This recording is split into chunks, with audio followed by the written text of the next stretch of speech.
Hello everyone, we will now study Java. Let us now see some of the features of Java.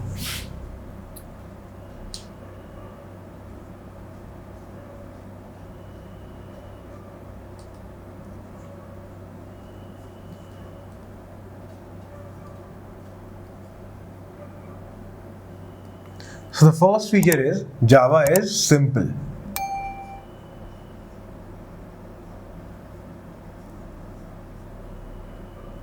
So what does simple mean? It is easy to code in and it is easy to understand.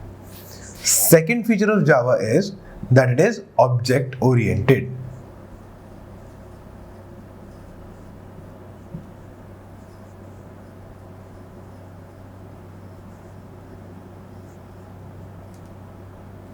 So Java is strictly object oriented, which means everything in Java works inside classes and works according to objects.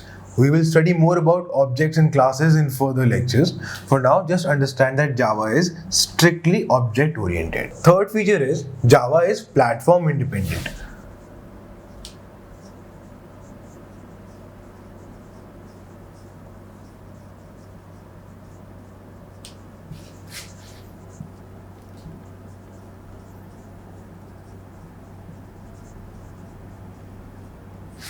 So what is a platform? Platform is basically a combination of your operating system and your processor. So Windows plus Intel is one platform, Linux plus Intel is another platform, while Windows plus AMD is yet another platform. So what do we mean by platform independent? So prior to Java, we had languages like C and C++. In C and C++, we had to have a separate compiler for each platform. And only that compiler was able to convert our source code into machine code for that particular platform. In Java, the source code is converted to a bytecode. Now, this bytecode is independent of platform, which means that it runs inside the JVM, and if a platform has a suitable JVM, this bytecode, the same bytecode can be run on any platform. Fourth feature is that Java is architecture neutral.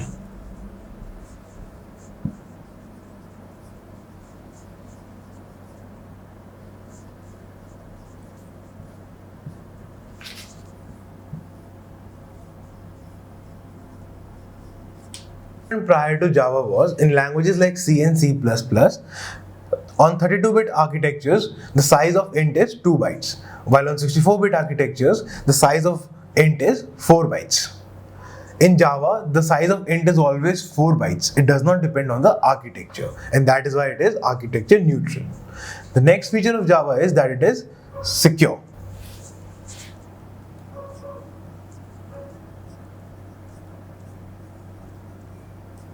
So why is Java secure?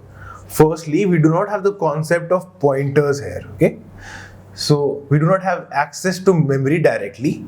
Secondly, the Java codes run on the Java virtual machine and not directly on the operating system, unlike C and C++ code, which run directly on the operating system and have concepts of pointers in them.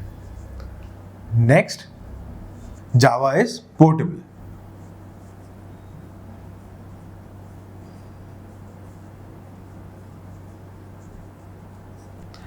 So as we just saw, the bytecode is independent of the machine, and that is why we can take that bytecode and run it on any other machine.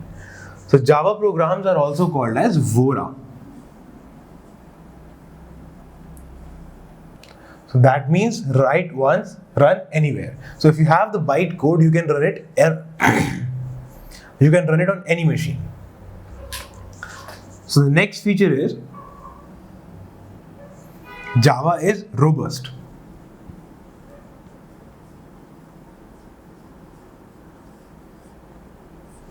So why is Java robust? So Java has mechanism for exception handling, and also it avoids compile time and runtime errors, and that is why we call it a robust language. The next feature is Java is compiled as well as interpreted.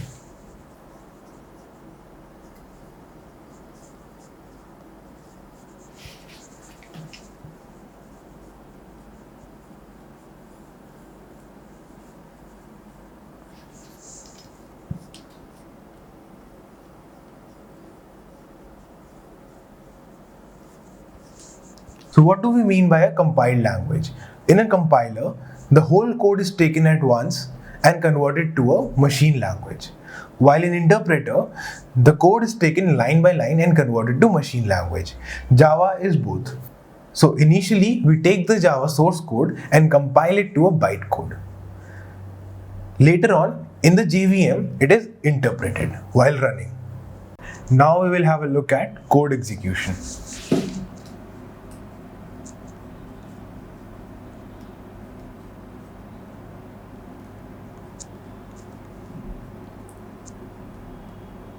So how does the code actually run in Java? So first of all, we create a program and store it in a file with the extension .java. This file is sent to the Java C compiler. The compiler converts it to a bytecode. The extension of this file is .class. This file then goes into the JVM or the Java virtual machine.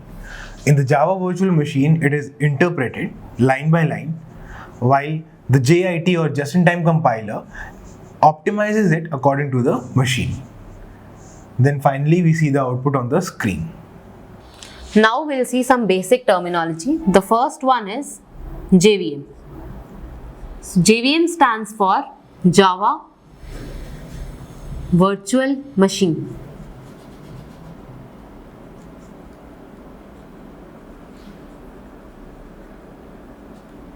It is the virtual machine which runs the Java program. Java program doesn't run in the complete operating system.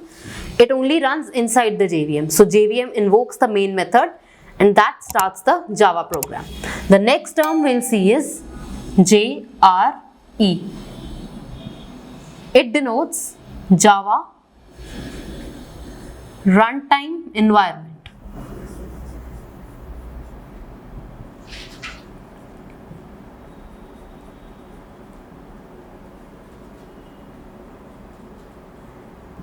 It is a software package containing JVM as well as some other class libraries required to run Java program. Since JRE contains JVM in it, if we draw a Venn diagram, we can see that JVM is a subset of JRE. Next we have JDK. It denotes Java Development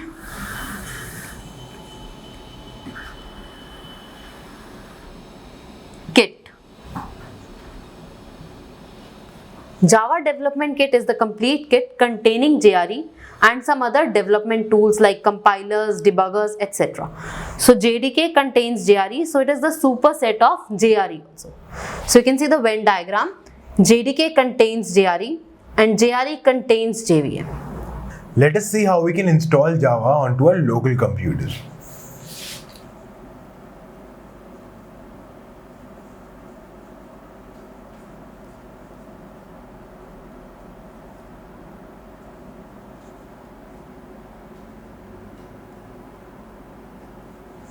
So there are two methods to run Java code on our local computers.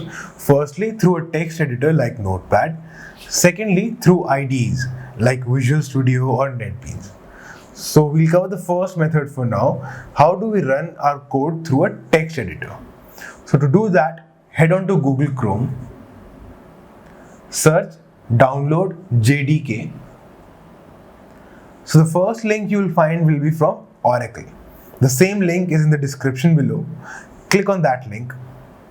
Now scroll down and find the file that is suitable according to your operating system and your architecture. Click on that file to download it. Once the download is complete, click on that file to install it. Now complete the installation process. Once you are done with installation, go to the folder where you have installed JDK. Now go to the bin folder and copy the path to the bin folder. We will use this path later. Now click the Windows button and search for environment variables. Here you will find Edit System Environment Variables. Click on it. On the bottom right, click on Environment Variables. Now click on Path and click Edit. Click on Add and paste the path to the bin folder that we copied earlier. Click OK.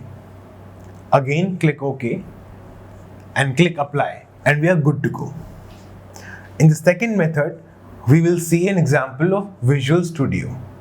So for this, download and install Visual Studio onto your computer. The link to download Visual Studio is in the description below. So after your installation of Visual Studio is complete, open it on your computers, head on to extensions and download extension pack for Java. Now you can simply code your programs and run them. We will now see our first code in Java. Java is an object-oriented language, so everything in Java has to be in the form of classes and objects. First, we'll create a class. So the keyword used for creating class is class. Java is case-sensitive language, so everything written in lowercase has to be in lowercase, and everything that is in uppercase has to be written in uppercase only.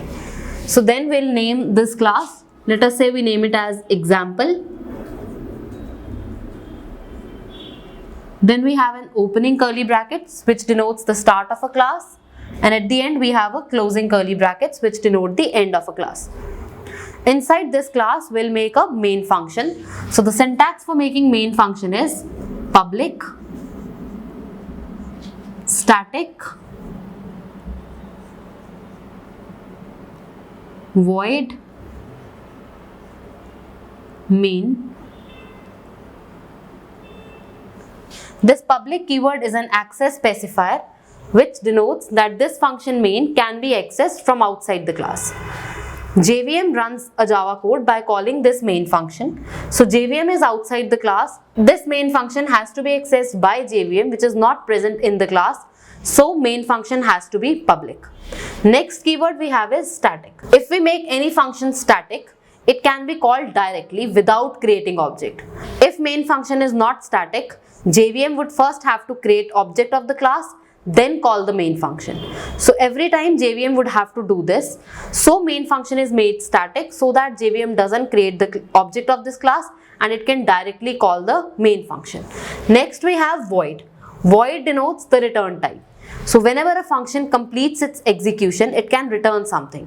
Void means that the function is not returning anything. Next we have the keyword main, which represents the main function. Then we have string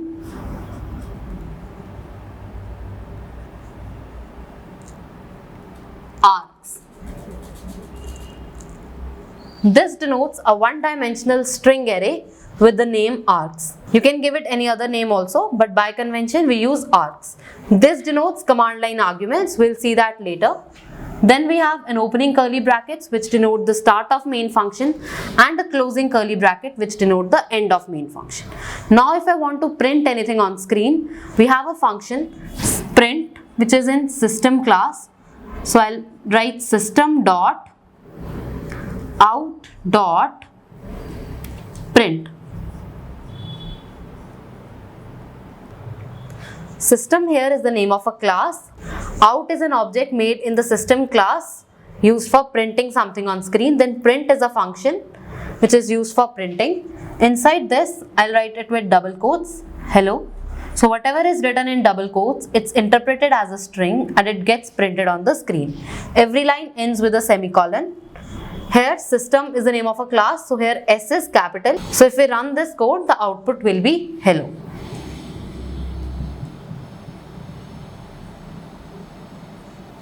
Let us now try to run this code. Firstly, we'll write it on a text editor. Here the main function is in the class example. So we'll save this code with the name example.java. So I'll save it as example.java.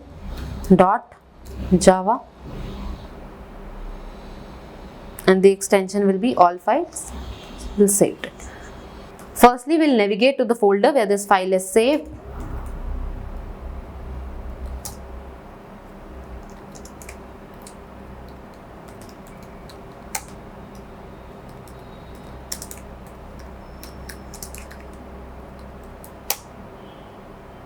First, we'll compile this code. For compiling, the command is javac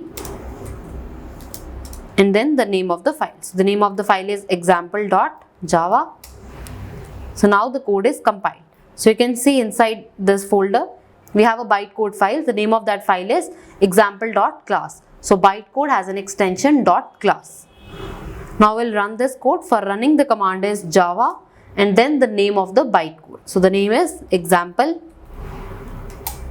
So now you can see the output is hello.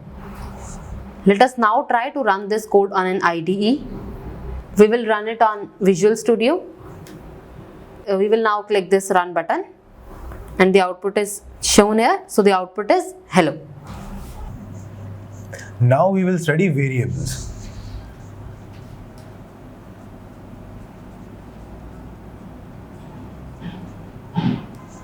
So variables act like a container where we can store values. So variables basically are a name given to a particular location in our memory. Now variable is a term made up of two words. First is vary, then we have able. Vary means change. So variables are able to change. We can change their value. So for example, we have a variable called data. So in our memory, a particular location will be given the name data, and whatever we store inside it will be stored in this particular memory location. Java is statically typed. Let's see what is statically typed.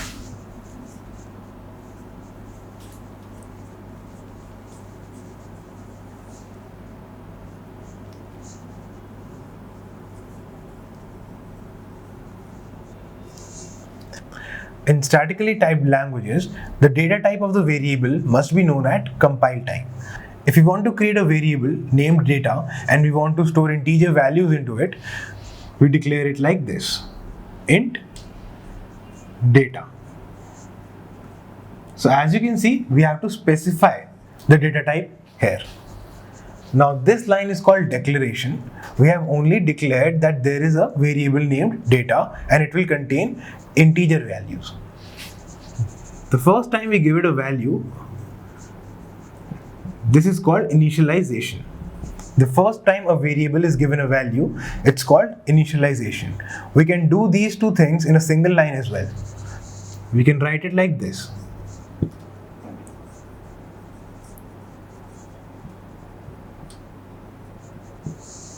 these two lines and this single line are equivalent. Now we will study keywords and identifiers.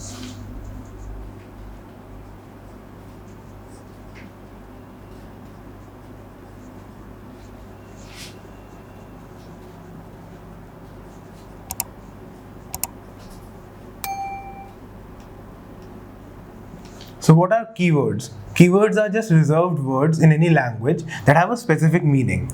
We have some keywords in Java as well. For example, class, for, etc. Identifiers. Identifiers are the names we give to the classes, functions, or variables. So there are certain rules that we have to follow while declaring an identifier. The first rule is the valid characters are capital A to capital Z, small a to small z, 0 to 9, underscore, and a dollar sign. The second rule, the identifiers cannot start with a numeric value. Third rule, keywords cannot be used as identifiers. Identifiers are case sensitive. So the identifier capital ABC is different from small abc. Now we will see some valid and some invalid identifiers. Firstly, let us see some valid identifiers. Underscore victory point, dollar victory point, victory underscore point, victory point with V and P capital, and victory point 2022. They are all valid as they follow all the three rules we have for naming identifiers. Now let us have a look at some invalid identifiers. So the first one is 2022 victory point. It is invalid as it does not follow rule number 2, which says that identifiers cannot start with a digit. Next, victory plus point. Plus is invalid as it is not in the allowed characters. Next, victory ampersand point. Ampersand is not a valid character as well. Next, we have minus victory point. Minus is also not a valid character. The next one is victory space point. Space 2 is not a valid character, that is why this is also an invalid identifier. Now we will see how to print something on the screen.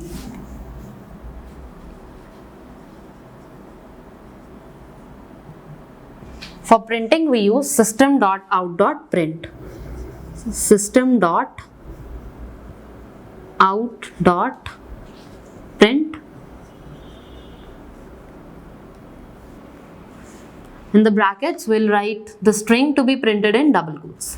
So if I'm writing hello here, the output will be hello.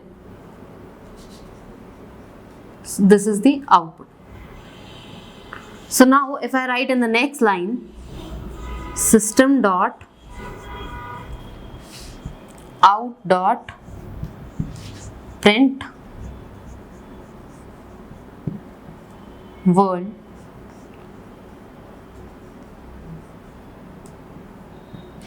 after printing hello on the screen, the cursor will still be here. So if I write the next command for printing world, it will start from here itself. So I'll get hello world in a single line without spaces. So if I want to print something on the next line, for that we'll use the function println instead of print.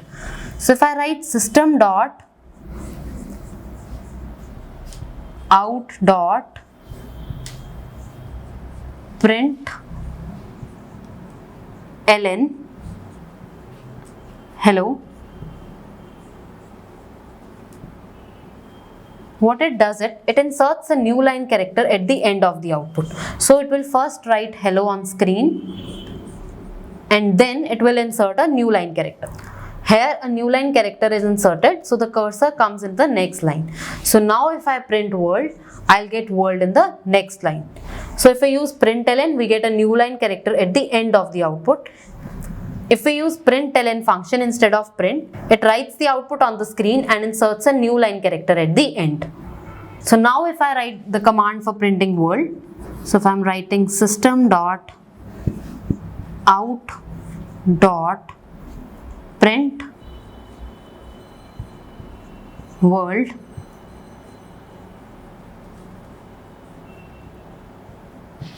the cursor is here, so world will get printed here.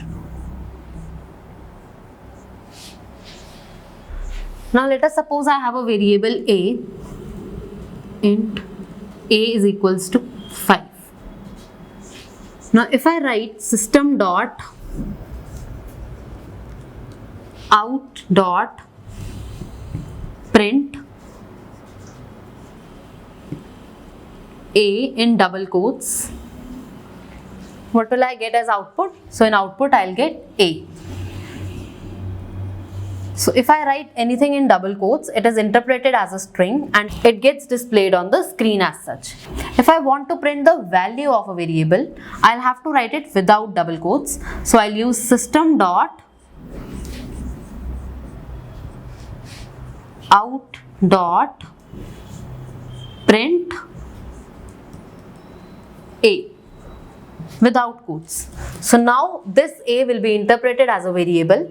It will search the memory for the variable a.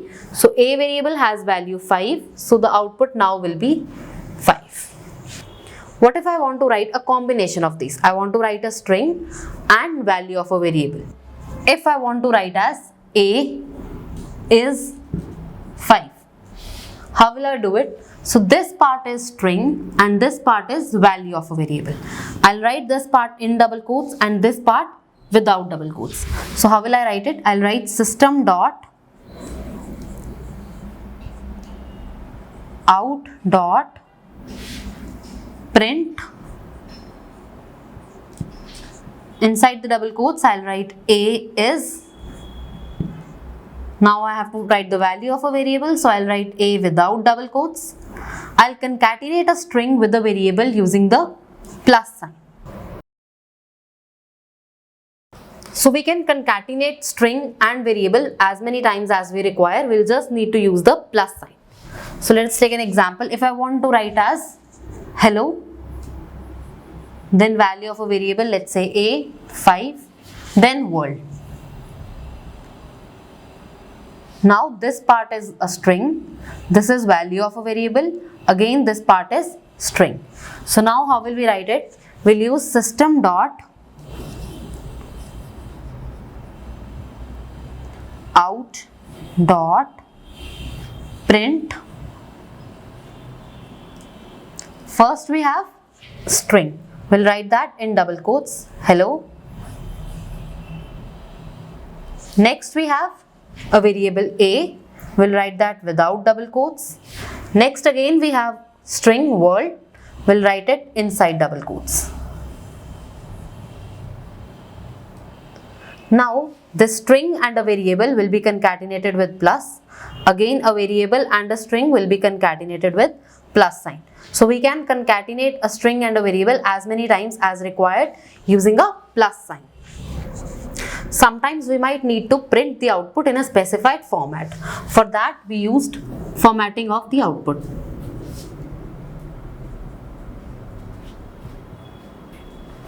For this we have two functions in Java. Either we can use system dot out dot format, or we can use system dot out dot printf.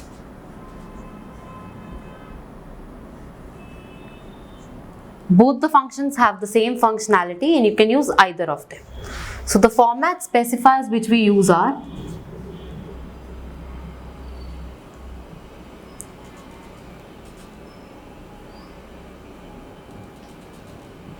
if I want to print an integer value, I'll use %d.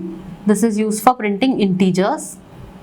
If I want to print a decimal value, that is either float or double, we'll use %f for a float value or double value. If we want to print a boolean value, we'll use %b. It represents boolean value. If I want to print a string, I'll use %s. If I want to print a character, I'll use %c. It is used for character output. So how do we use this? So if I want to print, let's say there is an integer variable a whose value is 2. If I want to print value is 2, how will I write it? Using system.out.format, I'll write system.out.format or printf. Then we'll write the format in double quotes. So this part is string, we'll write it as such, value is. Then I need to write the format for an integer. For integer we use %t. We'll write %t. And this completes the whole sentence. After this we'll put a comma and we'll give the variables for all the format specifiers. So there is only one format specifier, so this is a, so I'll write a here, right? Similarly, if I want to print a floating point number, I can use %f. If I want to print a boolean value, I can use %b. So let us say I have a double variable, double b is equals to 2.13427. So now if I want to print this double value, I'll write system.out.format. It's a double value, so I'll write %f and b. So this will give me the result 2.13427. So if I want to print it up to 2 decimal places or up to 3 decimal places, for that we use the format specifier %.2f. This means after decimal we have to print 2 digits. So if I write %.3f, this means after decimal I have to print 3 digits. So if I want to print only 2.13, what I'll use here is I'll use system.out.print out dot format. Now the format for printing up to 2 decimal places is percentage point to F. After comma, we'll write the name of the variable, that is B. So this will give output up to 2 decimal places. So I will get here 2.13. Next, we will study data types.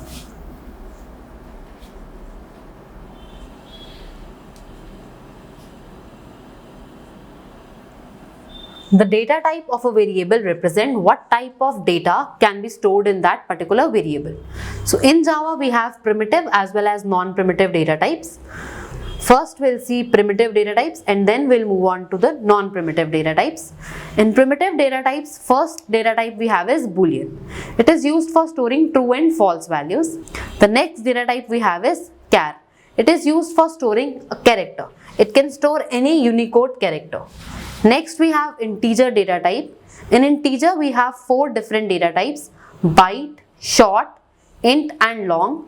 The only difference between them is the size. All of these can store only the integer values, that is the numbers which do not have anything after the decimal. Next, we have floating point data types. In floating point data types, we can store the numbers with decimal paths. Here we have 2 data types, float and double. The difference is double has more precision than float. By default, if we write any decimal number in Java, it is considered to be of double data type.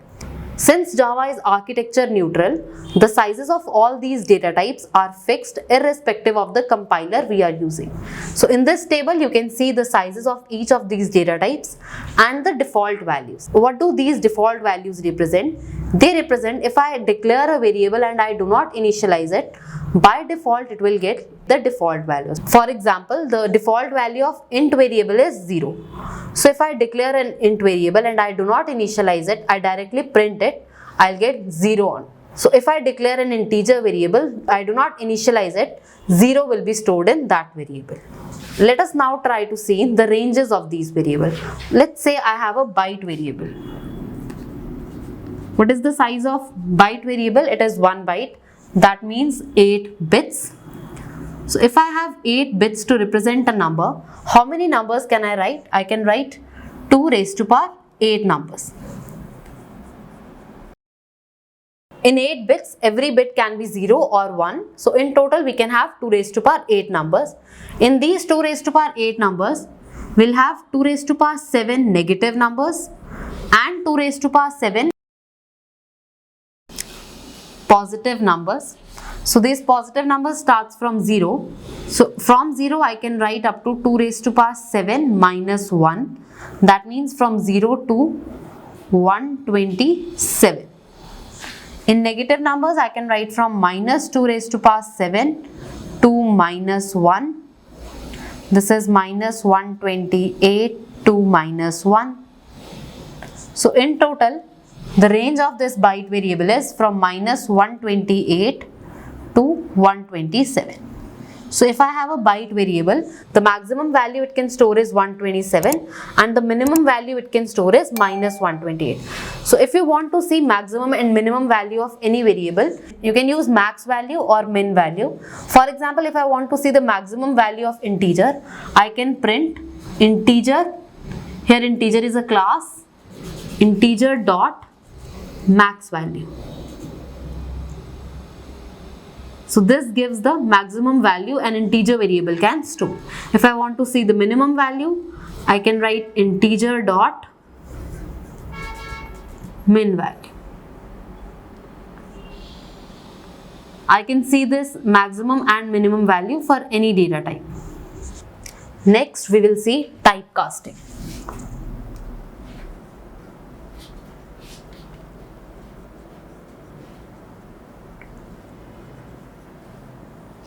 Typecasting means to change the data type of a variable. It is of 2 types, widening and narrowing.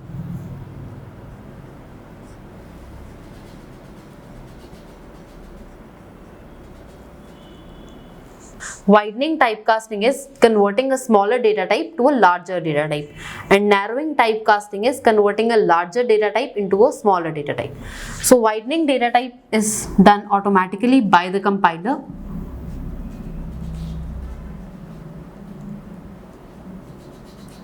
For example, if I have an integer variable int a whose value is, let's say, 7, and I am converting it to double data type. Now the size of double data type is more than the size of integer data type. So this a will be automatically converted by the compiler to double data type, and this is done implicitly by the compiler. The value of b now will be 7.0. If I am doing the reverse, let's say I have a double variable, double c is equals to 5.72, and I am converting it to an integer, int d is equals to c. Now the size of data type of c, that is double, is more than the size of int, so it is not converted automatically by the compiler. This will result in an error. I have to do it manually or explicitly. How do we do the typecasting in this case? First we write the required data type in the bracket.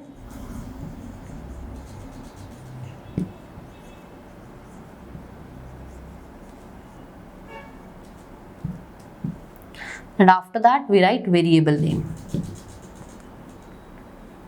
Here the variable name is c, and I have to convert it into int. So before c I'll write int in brackets. Now this is converted to an integer data type. Now I can store it in any integer variable. Here the value of d will be 5. This narrowing typecasting has to be done explicitly by the programmer. This widening typecasting is done implicitly by the compiler. Now we will see what are command line arguments.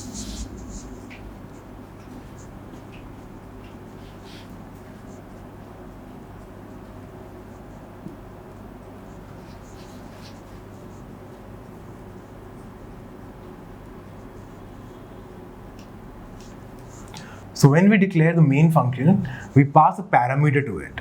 That parameter is a 1D array of strings, and the name of this 1D array is usually args. When we run our code, we give the command java, then the name of the bytecode. After that, whatever values we give, these values are stored into this string 1D array. They are all stored as strings.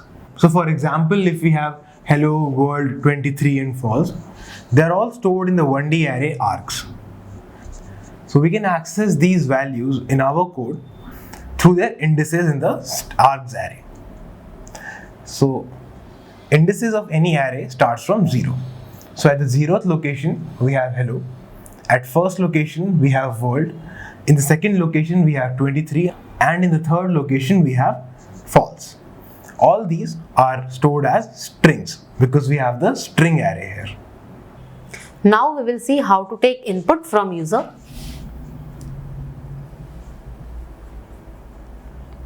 For taking input, we already have some functions which are made in the scanner class. For using any function, first we have to make object of the class, and then using that object we can call the functions. How do we make object of any class? We first write the class name, then we can give any name to the object. So object name is equals to new.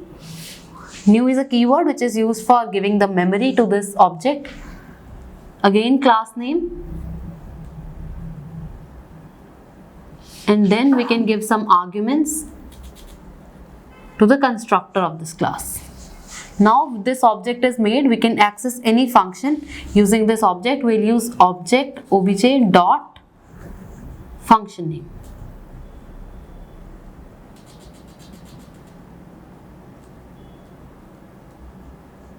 Here we have to make object of scanner class. So the class name is scanner. So we'll write scanner. So this S is capital. Let's name the object as SC is equals to. Then we'll write new. Again the class name. So again we'll write scanner. Now scanner can take two types of input. Either it can take input from the console or from the file. Here we are giving input from the console, so we'll write system.in here. For system also, here S is capital .in. Now I have the object SC. We can use this to access any function. For using scanner class, I first have to import it inside the program. So I'll import java.util. Util is the name of the package where this scanner class is made. .scanner. This imports the scanner class. Or instead of scanner, we can also write here star. So this star means I am importing all the classes in the util package. So now using this object, we can call any function. So if I want to take an integer input, the function I'll use is next int. I is capital in this function. Now this gives us an integer input. So for using this function, I have to write object name dot function name. This gives me an integer. I can store it in any integer variable. Int I. So I now has the integer which is given in the input. If I want to take a floating point number as input, I'll use the function next float. Here f is capital float. For using this, I have to call it like object name dot function name. Now I can store this variable. Now I can store this floating point input in any float variable. So float f is equals to sc dot next float. If I want to take a double input, I'll use the function next double.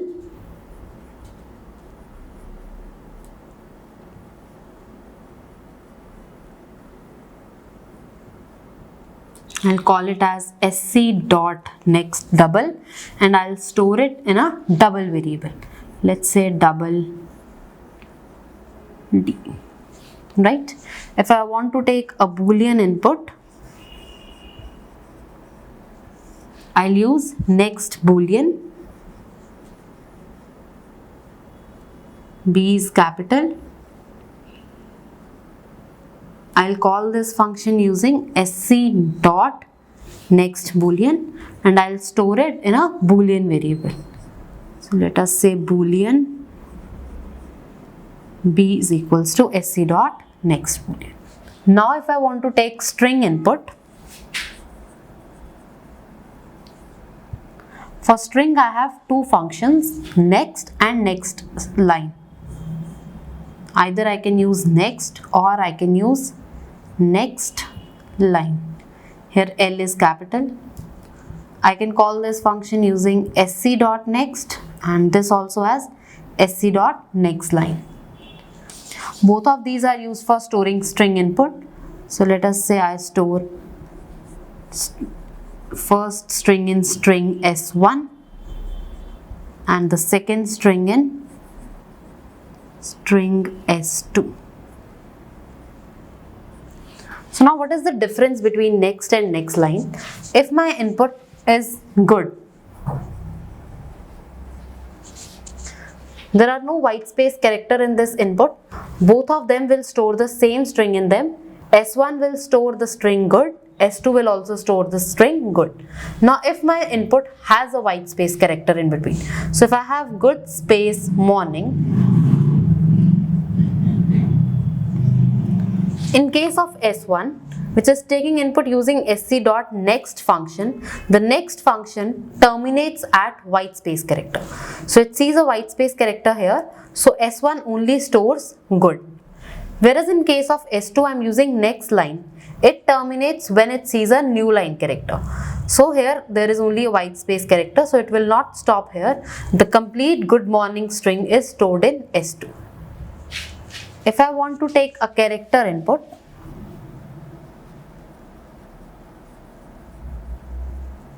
there is no function like next char in scanner. How do we take a character input? For that we take a string first. We use sc dot next a word is taken as input. Now for this string, I'm using a function char at, A is capital here, 0. What it does it, for example, if I give a single character M as input here, first sc.next will save it as a string. A string is an array of characters, so it will be stored as M, then null.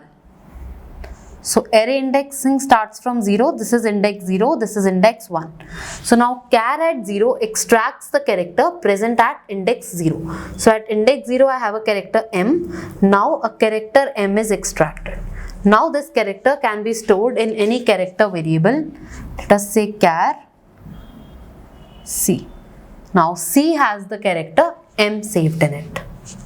Now after taking all the inputs, we can close this scanner object using close function. We can write sc dot close.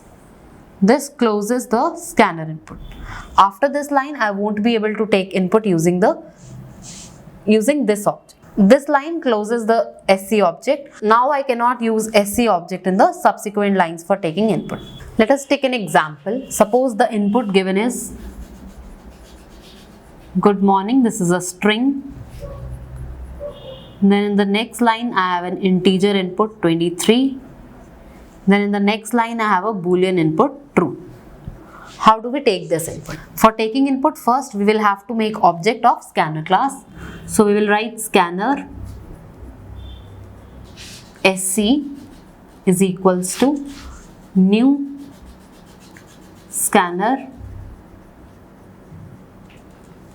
system.in.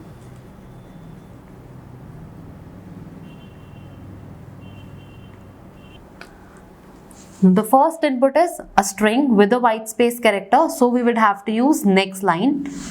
So I'll store it in a string variable sc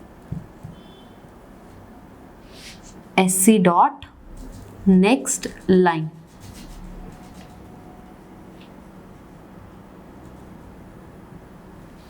Next I have an integer input, so I'll store this input in another integer variable. Let us say int a is equals to sc dot next int. The next input is boolean, so I'll store it in a boolean variable. Boolean b is equals to sc dot next boolean.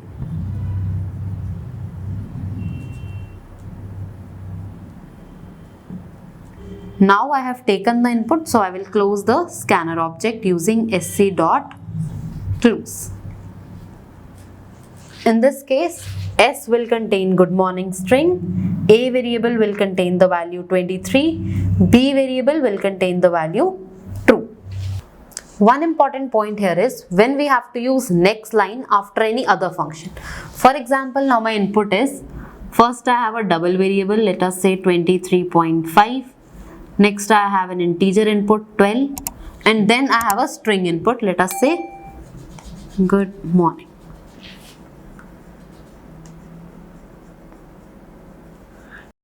In this case, I'll have to use next line function after some other function. So what happens in this case? First, for taking input, we will make object of scanner class. So we will make scanner object sc is equals to new scanner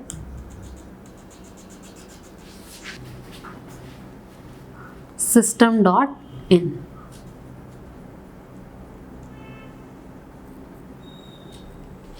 The first input is a double variable. I'll take it as double A is equals to sc dot next double.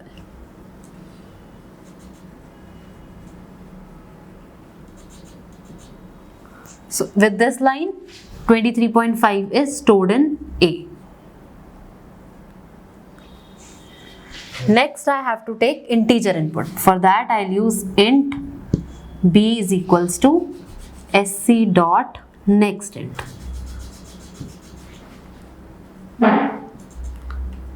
With this line, 12 gets stored in variable b. Now if I use sc dot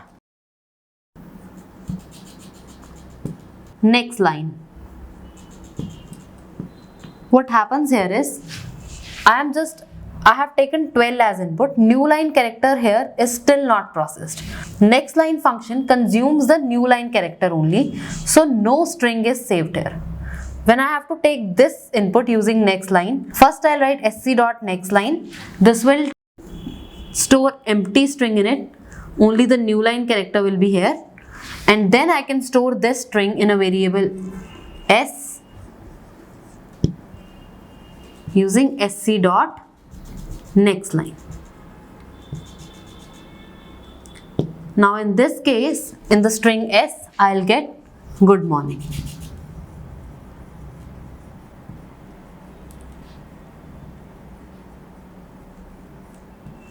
So whenever I have to use next line after any other input, our first next line function will not store any string in it because the last new line character will still not be processed. So this will only store the new line character.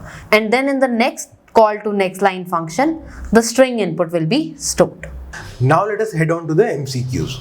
So the first question is, Java main method is invoked by. So as you already know, JVM invokes the main method at the beginning of the program. So the answer is JVM. Moving on to the next question, which component is used to compile, debug and execute Java program? So as you know, JDK has all the components that are required to compile, debug and execute a Java program. So the correct answer is JDK. Next question, which component is used to convert Java program to bytecode? The compiler is used to convert the Java program to bytecode. Next question, which component is responsible to optimize bytecode to machine code? So for this purpose, we have the JIT or just-in-time compiler, which optimizes the bytecode for that particular machine. Which of the following options lead to the portability and security of Java? So as we studied earlier, the Java code runs inside the JVM and not directly on the operating system. So this JVM provides a layer of abstraction and makes Java secure. And this bytecode that we have, it can be run on any machine which has a suitable JVM installed into it. So JVM also provides portability. So option A is correct. Moving on to the next question, which of the following is not a Java feature? So Java does not allow us to access memory through pointers. It also provides security, but that is one feature that is not in Java. Which of these cannot be used for a variable name in Java? We already studied that keywords are special words or reserved words that have a special meaning for the compiler. That is why we cannot use them as identifiers. What is the extension of the Java code file? So when we save our Java code file into our computers, we have to give it the extension .java. So let us move on to the next question. Which of the following is a valid variable name? The first option is public. Public is a keyword, also an access specifier. That is why we cannot use this as a variable name. Second option, we have AB12 hash. Hash is not an allowed character. That is why we cannot use it as a variable name. In the third option, we have $12 So variable names cannot start with digits. That is why this also is not a valid variable name. Option D is $12 This name follows all the rules of identifiers, and that is why it is a valid variable name. So moving on to the next question. The question is, predict the output of the following Java code snippet. So in the code we have an integer x. It is given a value of 5. Then we have start of a new block. A block starts with a opening curly brace and ends on a closing curly brace.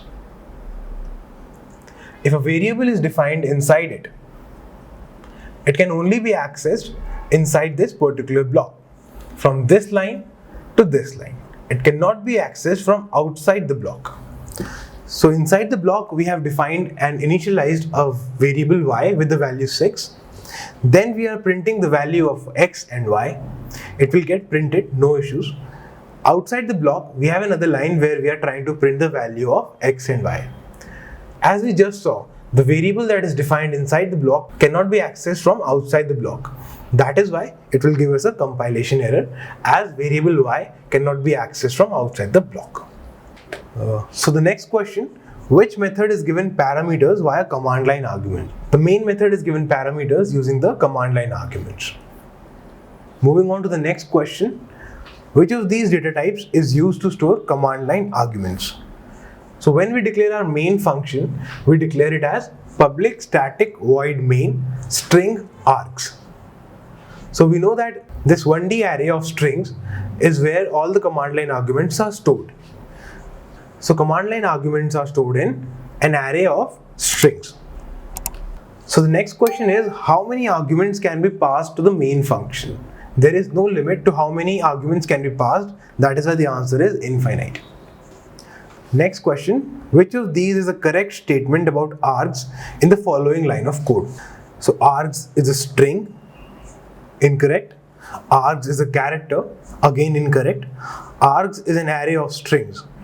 So we know that this is correct, right? So moving on to the next question, we have a code snippet with us. So in this we are printing args 0 onto the screen. So while running our code, we have given the command java example welcome to victory point. So example is name of the bytecode. After that, these three arguments welcome, to and victory point are passed on as command line arguments. So in the 0th location, the first command line argument is stored. That is why welcome will be printed on screen. Moving on to the next question, it is again a code snippet. So in this, we are firstly checking if args.length is greater than 0. That is, if the length of the args array is greater than 0, then we are printing args.length. While running the code, we are giving the command java example. We haven't appended anything ahead of it. That is why we are not passing any command line argument. So the code will compile and run perfectly, but it will not print anything. So thank you for watching everyone. See you in the next lecture.